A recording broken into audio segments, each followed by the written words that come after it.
요한복음 14장 15절에서 21절 말씀. 너희가 나를 사랑하면 나의 계명을 지키리라. 내가 아버지께 구하겠으니 그가 또 다른 보혜사를 너희에게 주사 영원토록 너희와 함께 있게 하리니 그는 진리의 영이라. 세상은 능히 그를 받지 못하나니 이는 그를 보지도 못하고 알지도 못함이라. 그러나 너희는 그를 아나니 그는 너희와 함께 거하시며 또 너희 속에 계시겠음이라. 내가 너희를 고아와 같이 버려두지 아니하고 너희에게로 오리라. 조금 있으면 세상은 다시 나를 보지 못할 것이로되 너희는 나를 보리니 이는 내가 살아있고 너희도 살아있겠음이라. 그날에는 내가 아버지 안에 너희가 내 안에 내가 너희 안에 있는 것을 너희가 알리라. 함께 읽겠습니다. 나의 계명을 지키는 자라야 나를 사랑하는 자니 나를 사랑하는 자는 내 아버지께 사랑을 받을 것이요 나도 그를 사랑하여 그에게 나를 나타내리라. 아멘. 네, 오늘은 사랑하면 지키리라는 제목으로 하나님의 말씀을 나누겠습니다. 지난 시간은 예수님께서 제자들에게 주셨던 그 놀라운 약속에 대해서 우리가 함께 살펴봤습니다. 예수님 이 땅에 남겨줄 제자들에게 너희는 내가 하는 일을 하고 그보다 큰 일도 하겠다라고 말씀하셨습니다. 제자들이 이 땅에서 해야 될 일은 다른 누군가의 일이 아니라 바로 예수님의 일이라는 것입니다. 그리고 그보다 큰 일이라고 하는 것은 더 많은 이적, 더 많은 능력이 아니라 시대에 따른 구분이라고 말씀을 드렸습니다. 즉 제자들이 예수님보다 더 큰 일을 한다는 것은 예수님께서 성취하신 그 구원 역사 위에 행하는 다음 일이라는 측면에서 그렇다는 것입니다. 경부고속도로가 완공되고 개통했다면 그 다음에 해야 할 일은 그 도로 위에 또 다른 도로, 또 다른 길을 만드는 것이 아니라 그 도로를 이용하는 것입니다. 사람들은 도로를 이용해서 먼 거리를 훨씬 더 빠른 시간 안에 갈 수 있고 기업들은 여러 물자들을 원활하게 운송할 수 있습니다. 도로는 이러한 목적 때문에 만들어졌기 때문에 그 목적이 충족될 때에 이전보다 더 큰 일이 되는 것입니다.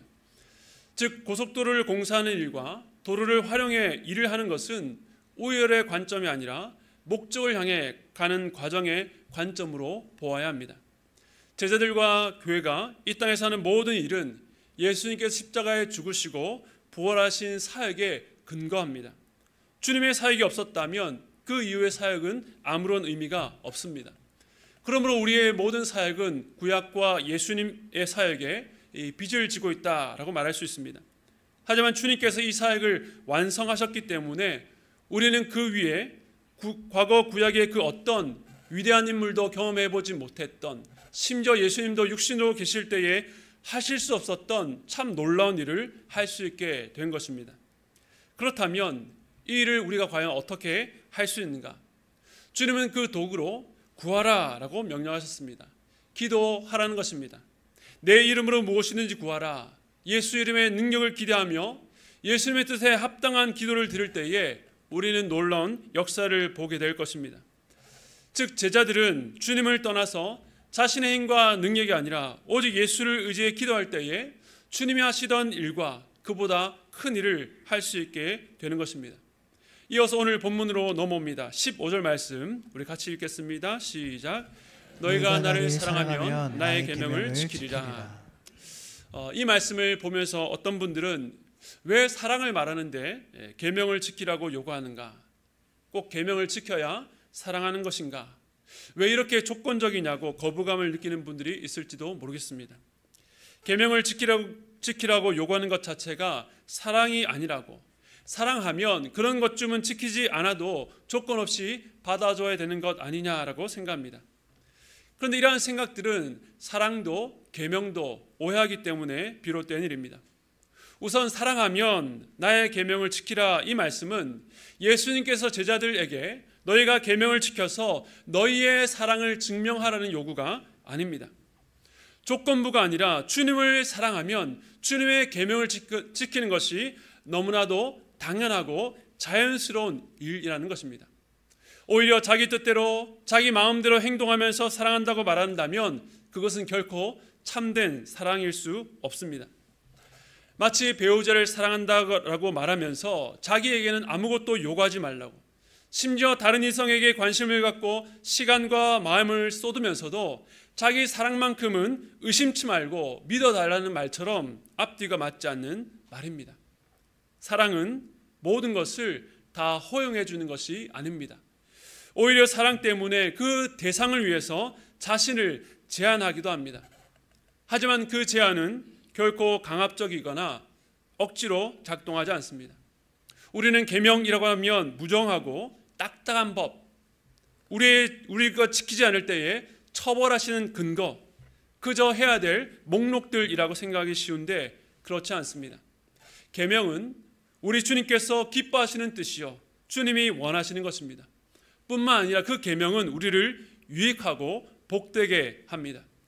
우리가 누군가를 사랑하면 상대방이 원하고 기뻐하는 것이 무엇인지 알려고 하고 그것을 지켜서 노력하는 것은 어색하거나 억지스러운 일이 아닙니다. 그 과정에서 내가 좋아하는 것을 때로는 포기하고 희생해야 될 때도 있습니다. 상대를 기쁘게 할 수만 있다면 불편을 감수하기도 합니다. 그런데 어떤 사람들은 이렇게 희생하고 포기하고 불편을 감수하는 것, 계명을 지키고 순종하는 것을 굴욕이라고 생각합니다. 만일 힘이나 위력으로 어떤 것을 조건 삼아서 상대방을 조종하고 순응하게 한다면 굴욕이지만 순종은 굴욕이 아니라 사랑입니다. 순종의 동기가 바로 사랑이기 때문입니다. 그렇기 때문에 사랑은 언제나 순종보다 앞섭니다. 예수님의 계명을 지킬 수 있는 것은 바로 그 예수님을 사랑하기 때문입니다. 만약에 예수를 사랑하는 증거로 계명을 지키려고 노력한다면 그것은 사랑에서 출발한 온전한 순종이 아니라 과거 바리새인의 위선적인 종교 행위에 그치고 말 것입니다. 그러므로 순종의 결과가 사랑이 아니라 사랑의 결과가 순종입니다. 예수님은 하나님 아버지를 사랑하셨기 때문에 죽기까지 순종하셔서 하나님의 뜻을 이루신 것이죠. 그리고 이제 예수님은 제자들과 우리들을 바로 그러한 자리로 부르고 계시는 것입니다. 그런데 문제는 지금 이 말씀이 바로 앞에 있는 14절과 어떻게 연결되는가입니다. 앞에서 주님은 너희가 내 이름으로 무엇이든지 구하면 내가 행하리라 거듭 강조하셨는데 다음 구절에서 갑자기 나를 사랑하면 나의 계명을 지킨다는 말씀과 연결이 좀 어색하게 느껴집니다. 왜 예수님은 제자들에게 주님의 일을 할 때에 기도하라고 한 뒤에 나를 사랑하면 나의 계명을 지킨다고 하셨을까요? 우리는 일반적으로 내가 주님께 기도했을 때에 예수님이 그 간구대로 행하신다는 말을 이렇게 이해합니다. 우리 앞에 우리가 해야 될 일, 바로 주님의 일이 있다면 이 문제를 놓고 기도할 때에 예수님께서 놀라운 방법으로 개입하셔서 그 문제를 풀어주시기를 기대합니다. 즉 기도와 주님의 일 사이에 다른 연결고리 없이 초월적이고 신적인 능력이 개입되길 기대하면서 기도합니다. 물론 그런 경험들도 분명히 있습니다. 그런데 오늘 15절 말씀은 우리가 기도할 때에 주님이 행하시는 일, 그 행하심이 어떻게 이루어지는지 그 중요한 과정을 우리에게 보여줍니다. 다시 말해서 우리의 기도와 주님의 행하심 사이에 예수님을 사랑하여 그 계명을 지키는 우리의 순종이 바로 예수님의 일이 이루어지는 그 과정 속에 포함된다는 것입니다. 아니 주님께 기도하면 그냥 주님이 알아서 해주시면 안 되나? 라고 싶지만 주님께서 우리의 순종을 사용하셔서 당신의 뜻을 이루신다는 사실을 묵상하면 묵상할수록 그 속에 담긴 하나님의 섭리와 또 우리를 사용해 주시는 그 주님의 은혜가 얼마나 놀라운지를 알게 됩니다. 우리의 기도만이 아니라 우리의 순종을 통해서 바로 주님의 일이 이루어지는 것입니다. 우리가 지난달 새생명 축제를 한번 생각해 보십시오. 우리가 한 영혼을 품고 기도했습니다. 그리고 교회로 초청할 기회를 잡기 위해서 무던히도 애를 썼습니다. 때로는 하기 싫고 다음으로 미룰까 하는 마음도 있었지만 그 영혼을 주님께로 인도하라는 그 주님의 말씀에 순종했기 때문에 우리가 다가가서 용기를 내고 초청한 것입니다. 그리고 그 순종을 우리 주님께서 사용하셨습니다.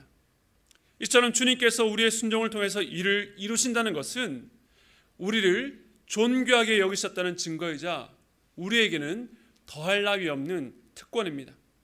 주님이 이처럼 제자들을 떠나셨지만 제자들을 통해서 일하십니다. 어떻게 일하십니까? 제자들의 기도를 들으시고 제자들의 순종을 통해서 일하시는 것입니다.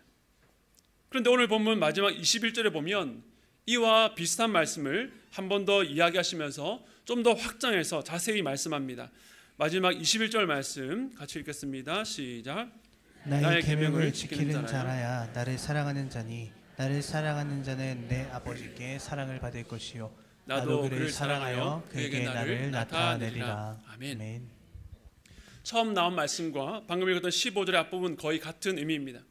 그런데 추가해서 뒤에 보면 주님을 사랑하는 자에게 놀라운 복이 있는데 첫 번째는 아버지의 사랑을 받고 두 번째는 예수님의 사랑도 받아서 바로 그 사람 안에 그 사람에게 예수님께서 자신을 나타내신다라고 말씀합니다. 이 말씀도 마찬가지로 조건부 약속이 아닙니다. 계명을 지키는 것, 그 순종 안에 예수님을 향한 우리의 사랑과 우리를 향한 하나님 아버지의 사랑, 또 예수님의 사랑이 함께 있는 것입니다. 그야말로 순종 안에 사랑으로 가득 차 있습니다. 사랑하는 성도 여러분, 예수님을 사랑하신다면 하나님의 말씀을 읽고 그 말씀 속에 주님의 뜻을 찾아서 묵상하면서 순종해 보시기 바랍니다. 여러분의 감정과 느낌, 생각과 경험을 따라 살지 마시고 예배를 통해서 말씀을 들려주실 때에 순종하시기 바랍니다. 왜냐하면 순종은 하나님의 사랑을 경험하는 놀라운 축복이기 때문에 그렇습니다. 싱클레어 퍼거슨이라는 신학자가 쓴 이 온전한 그리스도인이라는 책에 보면 이 율법주의와 율법 폐기주의의 정체를 밝히고 있습니다.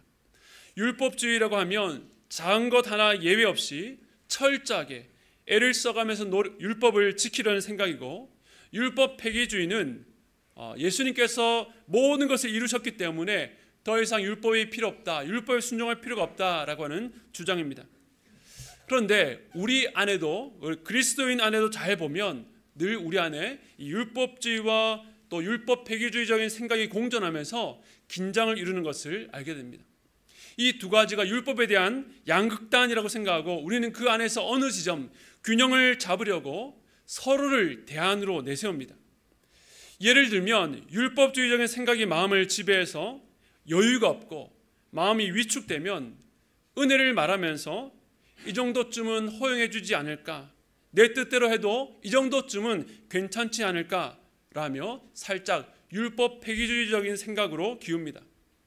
또 어떤 때는 율법 폐기주의적인 생각으로 살다가 어느 날 죄책감이 들면 무언가를 보상하기 위해서 열심을 내면서 율법주의적인 생각으로 기웁니다. 그런데 문제는 양극단으로 보이는 이 두 견해가 사실은 같은 뿔에서 출발했다는 것입니다. 두 가지가 상극이 아니라 같은 자웅에서 나온 이란성 쌍둥이라고 말하고 있습니다. 한편은 순종을 조건적인 사랑의 하나님이 우리에게 지운 짐 정도로 여기고, 또 다른 한편은 하나님을 우리가 지극히 노력하지 않으면 절대로 복을 주지 않으시는 인색한 분으로 봅니다. 그래서 둘 다 모두의 문제점은 결국 하나님의 선하심을 믿지 말라고 속삭인다는 것입니다. 양편 모두 율법, 이 계명에서 가장 중요한 하나님의 사랑을 떼어내려고 한다는 것입니다. 그러나 오늘 말씀드린 것처럼 율법에 순종하는 것은 사랑에서 출발합니다. 하나님의 사랑을 깨닫고 그 사랑에 대한 반응이 우리의 삶 속에 순종으로 드러납니다. 그 사랑이 우리로 하여금 순종하게끔 힘을 줍니다. 그래서 우리는 하나님의 사랑과 예수님의 사랑을 받기 위해서 순종하는 것이 아니라, 계명을 지키는 것이 아니라 이미 바른 사랑 때문에 순종하게 되고, 순종하면 순종할수록 이미 바른 그 사랑이 우리 인생 가운데 얼마나 더 풍성한지를 누리게 되는 것입니다. 예수님은 순종하는 자에게 자신을 나타내셔서 주님을 더욱더 선명하게 알아가는 은혜를 누리게 하십니다. 그래서 순종은 하나님의 사랑을 경험하는 통로입니다.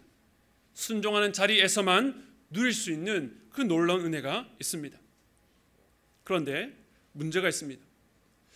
과연 제자들에게 이 계명을 지킬 수 있는 능력이 있는가입니다. 제자들은 분명히 예수님을 사랑했지만 계명을 지키는 데는 지금까지 보여준 그들의 모습을 보면 여전히 의문부호가 남습니다.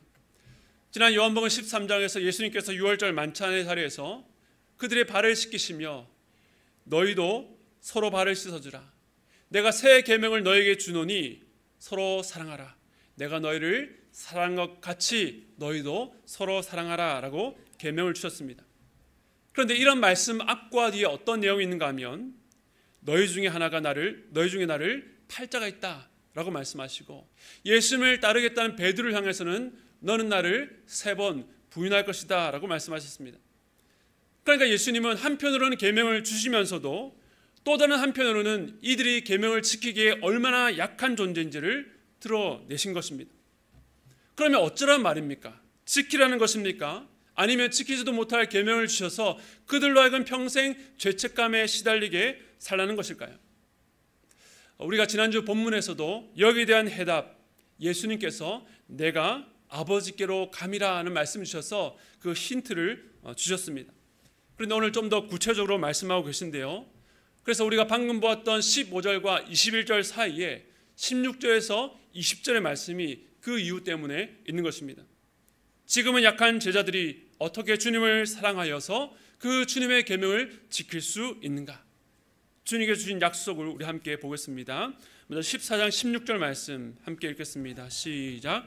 내가 아버지께 구하겠으니 그가 또 다른 보혜사를 너에게 주사 영원토록 너희와 함께 있게 하리니. 아멘. 연약한 제자들이 어떻게 주님을 사랑해서 주님의 계명을 지킬 수 있습니까? 예수님께서 아버지께 구하여 제자들에게 보혜사를 보낼 것이기 때문입니다. 여기서 보혜사라는 것은 영어 성경에는 헬퍼, 카운셀러라고 해서 돕는 자, 상담자라고 했는데 원어로 보면 이 파라클레토스라고 해서 곁에 부름받은 자, 곁에서 말하는 자, 변호인, 중보자라고 할 수 있습니다. 곁에서 함께 있으면서 도와주고 위로하며 인도하는, 그런데 여기서 그냥 보혜사가 아니라 또 다른 보혜사라고 말씀하셨습니다. 즉 제자들에게는 이미 보혜사가 있었습니다. 이분에 대해서 요한 1서 2장 1절에 이렇게 말합니다. 나의 자녀들아 내가 이것을 너에게 쓰면 너희로 죄를 범하지 않게 하려 함이라.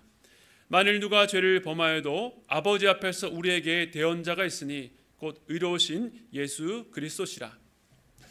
우리가 죄를 범했을 때에 우리 곁에서 우리를 위해서 또 우리를 대신해서 말해줄 수 있는 대언자가 있는데 그분이 바로 예수 그리스도입니다. 그런데 여기서 대언자라고 번역했던 단어가 아까 보았던 바로 파라클레토스, 오늘 본문의 보혜사와 같은 단어를 썼습니다. 즉 첫 번째 보혜사였던 예수님은 이제 육신적으로 제자들을 떠나시지만 또 다른 보혜사를 보내셔서 영원토록 그들을 떠나지 않고 곁에서 그들을 변호하시면서 함께 하시는데 이분이 바로 성령 하나님입니다. 영원토록 떠나지 않고 함께 하신다는 이 말이, 이 말씀이, 이 약속이 얼마나 놀라운 파격인가 하면 우리 창세기에 보면 아담과 하와가 죄를 범하고 또 그의 다음 뒤였던 이 가인이 아벨을 죽이는 참 비참한 사건이 일어납니다. 그 이후로 가인의 후손들은 번성한 문명을 이루었지만 하나님을 떠난 계보를 대표합니다. 이후에 노아 시대 때 죽은 아벨 대신 주셨던 그 거룩한 계보 셋의 자손들이 경건에서 떠나서 이 가인 계보의 자손들과 함께 악을 행하니까 하나님께서 이렇게 한탄하셨습니다. 창세기 6장 3절 상반절 함께 읽겠습니다. 시작. 예수께서 이르시되 나의 영이 영원히 사람과 함께하지 아니하리니. 그들의 죄악으로 말미암아 하나님의 영이 영원히 사람과 함께하지 않겠다는 이 오랜 저주를 끝내시고 이제 예수님이 보내실 또 다른 보혜사 성령을 통해서 이제는 영원토록 그들과 함께 하시는 은혜를 약속하신 것입니다. 하나님의 백성됨을 버린 자들에게서 하나님의 영을 거두어 가셨는데 이제는 다시 그리스도의 영을 보내셔서 그들과 영원토록 함께 있게 하셔서 그들이 하나님의 백성답게 살게 하신다는 것입니다. 연약한 제자들이 어떻게 주님의 계명을 지킬 수 있겠습니까? 영원히 그들과 함께 계셔서 붙들어 주시고 죄를 범했을 때조차도 곁에서 변호해 주시는 성령이 계시기 때문입니다. 성령은 어떤 경우에라도 우리들을 떠나지 아니하시고 계명을 지킬 수 있는 능력을 주십니다. 그런데 이 능력을 어떻게 주시는가? 다음 구절에서 이 성령에 대해서 이렇게 말씀합니다. 17절 말씀 우리 함께 읽겠습니다. 시작. 그는 진리의 영이라 세상은 능히 그를 받지 못하나니 이는 그를 보지도 못하고 알지도 못함이라. 그러나 너희는 그를 아나니 그는 너희와 함께 거하시며 또 너희 속에 계시게 했습니다. 아멘. 성령이 어떤 분이시라고요? 진리의 영입니다. 성령은 오직 참된 것을 말하며 거짓이 아닌 진실, 허상이 아닌 실제이신 바로 진리의 영입니다. 지난 14장 6절에서 예수는 내가 곧 길이요 진리요 생명이라고 말씀하셨습니다. 그럼 우리를 모든 진리로 이끄시는 성령은 진리 대신 예수를 우리에게 알리시고 그를 믿도록 도우시고 인도하십니다. 그것이 우리 성령님의 가장 중요한 사역입니다. 말씀을 들을 때에 그 말씀이 우리의 귀에 들리고 그 말씀이 가리키는 예수 그리스도를 바라보고 믿게 하는 것은 바로 성령의 사역입니다. 그런데 17절에 보면 이 진리의 영을 세상은 능히 받지 못한다라고 말합니다. 이 세상은 성령을 알지도 보지도 못한다고 말합니다. 왜 세상이 성령을 보지 못합니까? 육신의 눈, 즉 인간의 인식 능력으로는 성령을 볼 수 없기 때문입니다. 왜 세상이 성령을 알지 못합니까? 인간의 지식과 경험으로 성령을 알 수 없기 때문입니다. 그런데 제자들은 어떻게 진리의 영을 알 수 있는가? 우리 아까 읽었던 17절 하반절 다시 한번 보겠습니다. 그러나 너희는 그를 아나니 그는 너희와 함께 거하시며 또 너희 속에 계시게 했음이라. 아멘. 예수님의 약속대로 또 다른 보혜사 진리의 영이신 성령을 제자들에게 보내셨기 때문에 그들은 알 수가 있는 것입니다. 그들 안에 성령께서 거하시기 때문에 진리의 영이신 성령의 인도하심을 받을 수 있습니다. 요한복음 3장에 보면 사람이 거듭나지 아니하면 하나님의 나라를 볼 수 없다. 육으로 난 것은 육이요 영으로 난 것은 영이라고 하는 것은 이 땅에 태어난 출생만으로는 성령을 알 수 없기 때문입니다. 오직 거듭난 사람, 성령으로 난 사람, 그 안에 성령이 거하시는 사람만 세상이 볼 수 없고 알 수 없는 성령을 알 수 있습니다. 그리고 예수님이 이렇게 말씀하십니다. 18절에 내가 너희를 고아와 같이 버려두지 아니하고 너희에게로 오리라. 주님께서 제자들을 떠나셨지만 내가, 즉 예수님께서 이 제자들을 고아와 같이 버려두지 않겠고 너희에게로 오리라 약속하셨습니다. 즉 예수님이 계시지 않은 사람, 예수님이 없는 사람의 처지는 모두가 고아와 같습니다. 버림받아서 아무도 돌봐주지 않고 보호받지 못하는 존재라는 것입니다. 그가 이 땅에서 얼마나 많은 돈을 가졌던지, 그가 얼마나 많은 인맥과 든든한 백그라운드를 가졌는지와는 상관없이 예수가 없는 자들은 모두 고아와 같습니다. 우리 인생의 진짜 절실한 문제, 진짜 갈급한 문제에 대해서는 누구도 그 사람을 돕거나 책임져 줄 이가 없다는 것입니다. 이 땅에서의 삶이 끝나고 죽음 이후의 삶이 더욱더 그러합니다. 그때는 돌이킬 기회조차 없습니다. 그런데 주님이 비록 육체적으로는 그들을 떠나시지만 나는 너희를 고아같이 버려주지 않고 너희에게로 오리라고 말씀하셨습니다.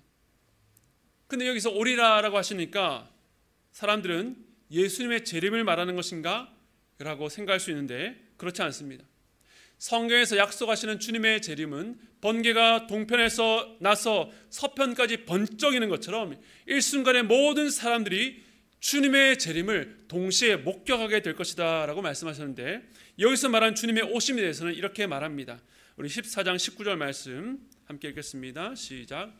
조금 있으면 세상은 다시 나를 보지 못할 것이로되 너희는 나를 보리니 이는 내가 살아있고 너희도 살아있겠습니다. 무슨 말씀입니까? 주님의 재림은 모든 인류가 다 그 주님의 재림을 볼 수밖에 없는데 지금 예수님이 말씀하시는 주님의 오심은 세상은 보지 못하는데 제자들은 보는 오심이라는 것입니다. 마치 세상이 성령을 알아보지 못한 것처럼 세상은 제자들을 찾아오시는 예수를 볼 수 없습니다. 그러면서 이렇게 제자들이 볼 수 있는 이유가 내가 살아있고 너희가 살아있기 때문이다 라고 말씀합니다. 즉 죽어있는 세상, 생명 없는 세상은 예수가 찾아와도 볼 수 없지만 예수의 생명으로 살아가는 제자들은 예수를 볼 수 있다라고 말씀하는 것입니다. 이 말의 더 구체적인 뜻이 무엇인지를 알기 위해서 우리 마지막 한 구절만 더 보겠습니다. 20절 말씀 함께 읽겠습니다. 시작. 그날에는 내가 아버지 안에 너희가 내 안에 내가 너희 안에 있는 것을 너희가 알리라. 아멘. 예수님께서 제자들을 고아처럼 버려두지 않고 오셔서 보게 될 그날, 세상은 보지 못하지만 예수의 생명을 가진 자가 예수를 보게 될 그날, 무엇 때문에 이 일이 가능한가? 예수님이 아버지 안에 그리고 너희가 내 안에 내가 너희 안에 있는 것을 알기 때문이다 라고 말씀합니다. 지난번에 나눴던 말씀처럼 예수님과 아버지께서 서로 안에 거하시는 신비한 연합, 하나됨과 같이 제자들도 예수님께서 서로 안에 거하시는 신비한 연합을 누리게 됩니다. 이 하나됨으로 인해서 제자들은 생명을 가진 자로, 살아있는 자로 자기를 찾아오시는 예수님을 볼 수가 있습니다. 제가 지금까지 참 많은 말씀을 드렸습니다. 처음에 예수님께서는 또 다른 보혜사를 제자들에게 보내셔서 그들과 영원토록 함께 있게 하겠다라고 하셨습니다. 뿐만 아니라 예수님이 제자들을 고아처럼 버려두지 않고 오시겠다고 하셨습니다. 세상에 볼 수 없는 예수님을 제자들이 볼 수 있는 이유는 그들 안에 예수의 생명이 있기 때문입니다. 그리고 그날에 제자들은 마치 하나님과 아들이 누리는 그 하나됨, 그 깊은 관계를 이제는 예수님과 서로 안에 가면서 그 연합을 누리게 될 것입니다. 제가 지금까지 여러 가지를 말씀드렸는데 사실 이러한 말씀들은 각기 다른 내용이 아니라 같은 하나의 사건에 대한 다양한 측면을 말씀드린 것입니다. 사랑과 순종, 성령과 예수님, 생명과 하나됨은 서로 연결되어 있어서 따로 떼어낼 수가 없습니다. 이 놀라운 변화가 바로 또 다른 보혜사가 오셔서 일어난다는 것입니다. 예수님은 진리의 영 성령을 통해서 제자들을 고아와 같이 버려두지 않고 오십니다. 성령은 절대로 다른 대상을 가리키지 않습니다. 당신 자신조차 드러내지 않으시고 오직 예수만 드러내고 증거하시는 분입니다. 그래서 우리는 성령을 통해서 예수님의 오심을 보며 예수님은 성령을 통해서 우리와 영원토록 함께 거하십니다. 우리가 이것을 경험할 수 있는 이유는 바로 우리 안에 예수의 생명이 있기 때문이며 이 생명 또한 성령으로 거듭난 자에게만 주어집니다. 끝으로 우리와 같이 죄 많고 연약한 자가 어떻게 예수 안에 거할 수 있고 예수님이 우리 안에 거하실 수 있습니까? 성령이 우리 안에 거하시기 때문에 성령으로 말미암아 예수님과 우리가 서로 안에 거하는 연합, 하나됨의 은혜를 누릴 수 있는 것입니다. 언뜻 복잡해 보이는 여러 말씀을 나눴지만 예수님은 성령의 오심으로 일어날 우리 안의 변화와 우리가 누릴 복이 얼마나 크고 놀라운지를 다양한 변주로 그 소리를 증폭시켜서 우리 안에 큰 울림을 주고 계시는 것입니다. 여러분 오늘 말씀을 그냥 오늘 설교 한번 듣고 끝내지 마시고 집에 돌아가셔서 성령의 오심이 주는 은혜가 무엇인지를 오늘 말씀 한번 계속 읽어가시면서 묵상해 보시기 바랍니다. 다시 오늘 설교의 제일 첫 질문으로 돌아가서 우리가 어떻게 예수님을 사랑하여 그 계명을 지킬 수 있겠습니까? 연약한 우리에게 예수님이 보내신 성령이 오셨기 때문입니다. 성령님은 우리가 말씀에 순종하도록 어떤 능력이나 에너지원을 단회적으로 주고 끝내지 않으십니다. 우리가 진리신 예수님께로 더 가까이 그 예수님을 더 깊이 알아가게 도와주십니다. 예수님을 알아보지 못하는 이 세상 가운데에 계명을 지켜 따라가는 것이 때로는 외롭고 바보 같고 어리석어 보이지만 그때에도 우리 안에 계셔서 우리 여전히 돌보시고 위로하기 위해서 찾아오시는 예수님을 만날 수 있게 도와주십니다. 때로 우리가 말씀대로 살지 못해서 넘어지고 자책할 때에도 걸어가신 하나님 앞에 감히 설 수 없는 그 부끄러움과 수치, 두려움으로 엎드려져 있을 때에도 또 다른 보혜사이신 성령님은 정죄에 당하는 우리를 변호하시며 우리가 다시금 일어날 수 있도록 은혜를 주십니다. 사도 바울의 고백처럼 그 어떤 것도 우리를 그리스도의 사랑에서 끊을 수 없다는 것은 우리 안에, 예수 안에, 우리가 성령 안에서 예수님과 함께 연합되어 있기 때문에 누릴 수 있는 것입니다. 임마누엘, 예수님이 우리와 함께 하신다는 그 말씀이 바로 성령을 통해서 우리 안에 얼마나 세밀하고 깊게, 얼마나 넓게, 얼마나 신비하게 역사하고 있는지가 오늘 말씀 우리에게 보여주는 것입니다. 그러므로 사랑하는 성도 여러분, 이 은혜를 더욱 깊이 사모하고 누리기 위해서는 예수님을 사랑하셔서 그의 계명에 순종하시기 바랍니다. 말씀을 통해 들려주신 그 작은 것이라 할지라도 그 뜻대로 따라갈 때에 이미 찾아온 놀라운 은혜를 더 깊이 경험하게 됩니다. 내 힘으로 하는 것이 아니라 내 안에 계신 성령께서 어떻게 일하시는지를 경험하게 될 것입니다. 지난 특세와 지난주일 말씀을 통해서 기도의 자리에 여러분을 묶으시라고 말씀을 드렸습니다. 지난 한 주간 말씀에 순종하여서 이곳 새벽 기도의 자리에 이전보다 훨씬 더 많은 분들이 오셔서 함께 기도했습니다. 제 그 모습을 보고 또 그 기도 소리를 들으면서 저도 이렇게 벅차고 감격적인데 우리 하나님 아버지의 마음은 어떠셨을까? 참 설레는 한 주간이었습니다. 교회가 아니더라도 많은 분들이 하나님 말씀에 순종하셔서 지난 한 주간 기도의 자리로 나가셨는 줄 압니다. 그러나 만일 아직도 움직이지 않으셨다면 다시 한번 주님의 이름으로 권면드립니다. 기도의 자리에 나가셔서 주님 앞에 엎드리시기 바랍니다. 여러분이 기도하면 우리 주님이 여러분을 고아처럼 버려두지 않으시고 찾아오셨다는 것을 경험하게 될 것입니다. 성령의 안에서 기도할 때에 참 자유를 주시고 기쁨으로 주님의 뜻을 따라갈 수 있는 사랑을 여러분 마음 가운데 부어 주실 것입니다. 우리 모두 성령께서 오신 시대를 살아가고 있는데 주님의 뜻대로 순종해서 성령을 통해 약속하신 그 풍성한 은혜를 누리는 저와 여러분 되시기를 주님의 이름으로 축원드립니다. 우리 시간의 말씀을 기억하시면서 우리 성령이 오셨네 우리 함께 찬양하며 나아가길 원합니다.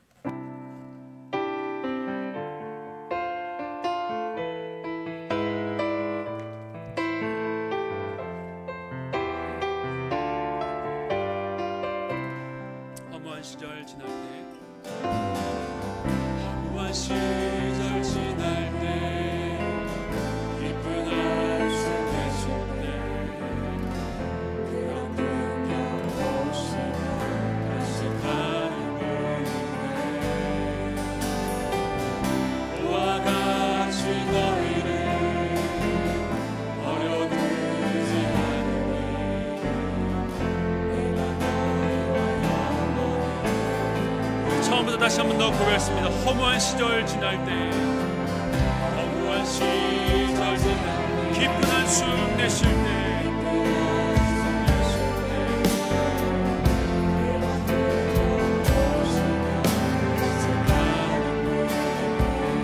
그와 같이 너희를 버려두지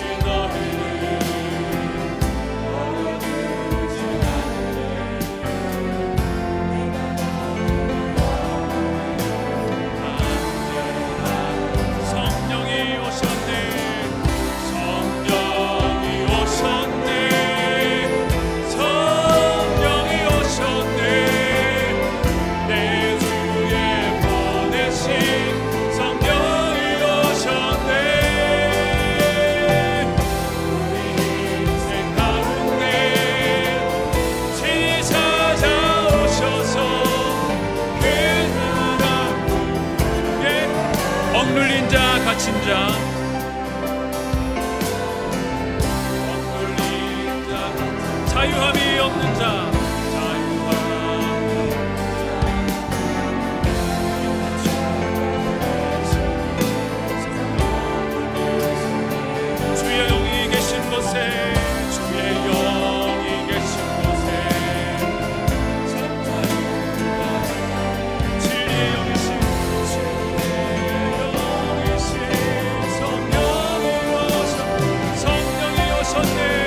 여러분 예수 믿는 것 안에 있는 축복 여러분 다 아십니까?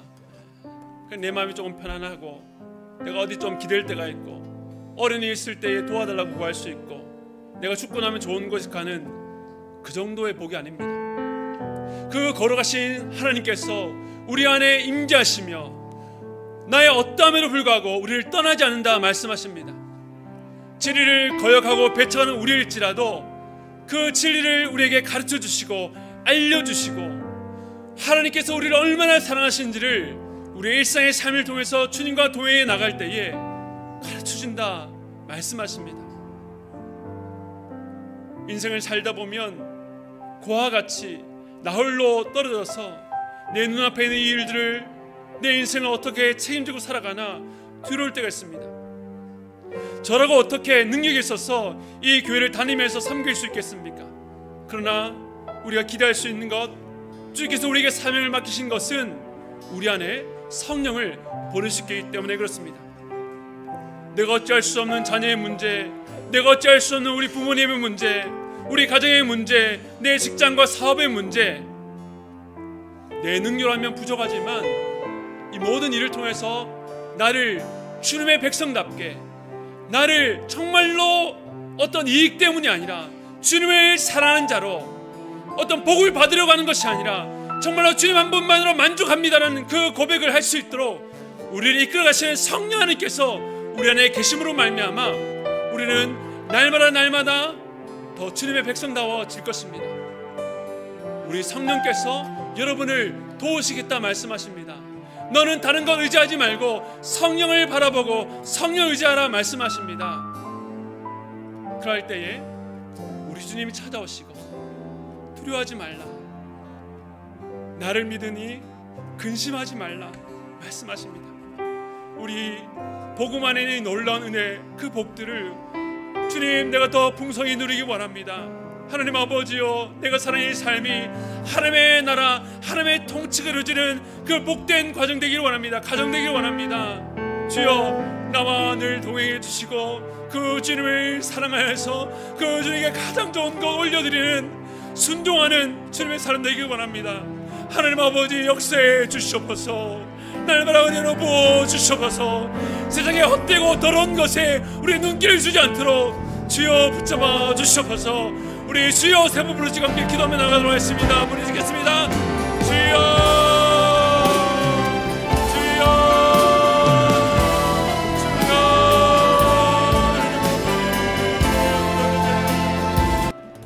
하나님, 우리 예수를 믿는다고 하면서, 복음을 안다고 하면서 때로는 우리의 모습 때문에 주님이 나를 떠나시면 어떡하나 뒤로올 때가 많았습니다. 우리 예수를 믿는다고 하면서 인생 어떤 문제만 만나면 마치 고아처럼, 부모가 없는 사람처럼 동문서주하며 불안에 떨었음을 고백합니다. 주님, 우리 예수를 믿는다고 하면서 내 안에 마치 생명이 없는 자처럼, 성령도 예수도 알아보지 못하는 세상처럼 죽은 자처럼 살았음을 고백합니다. 우리 예수를 믿는다고 하면서 우리의 몸이 거룩한 성전이 아니라 세상의 온갖 더럽고 헛된 것들, 세상에 따라가는 그 욕심과 그 정욕을 채우기 위해서 우리의 마음을 채웠음을 고백합니다. 주님, 그러나 오늘 말씀 앞에서 우리가 그 모든 헛된 것들을 주님 앞에 내려놓고 오직 진리의 영이신 성령께서 우리 삶을 이끌어 가시기를 간절히 갈망하고 기대합니다. 성령을 따라 나갈 때에 우리의 경험과 우리의 생각과 우리의 느낌이 아니라 성령을 따라 나갈 때에 우리의 삶에 얼마나 더 큰 기쁨과 더 큰 만족과 주님 향한 더 큰 놀라운 사랑을 있는가를 더 깊이 깨달아 알기를 원하오니 주님이여, 우리 안에 임재해 주시고 우리의 눈을 열어주시고 우리의 귀를 열어주셔서 말씀을 그냥 한 귀로 듣고 흘리지 않게 하여 주시고 그 말씀 앞에서 주님 앞에 나가 엎드리는 우리 모두 될 수 있도록 붙잡아 주시옵소서. 우리가 기도할 때에도 혼자서 기도하는 것이 아니라 성령께서 우리 안에 거하셔서 우리와 함께 기도하고 있다는 것을 기억하고 성령 안에서 기도하게 하시고 성령 안에 주 앞에 나갈 수 있도록 붙잡아 주시옵소서. 성령을 말하지만 사람을 바라보게 하는 것, 성령을 말하지만 어떤 능력과 이적과 세상에 많은 복을 바라보게 하는 것은 다 거짓의 영이오니 오직 성령이 가리키는 예수 그리스도만을 바라보고 나아가는 우리 모든 성도될 수 있도록 붙잡아 주시옵소서. 그 삶 가운데 우리 정말로 주님을 사랑하여서 우리 가장 존귀한 것으로 주님을 기쁘시게 되는 그 순종의 삶, 우리 주님이 걸어가셨던 그 삶을 우리도 함께 기쁨으로 자원함으로 따라 나갈 수 있도록 주여 역사해 주시옵소서.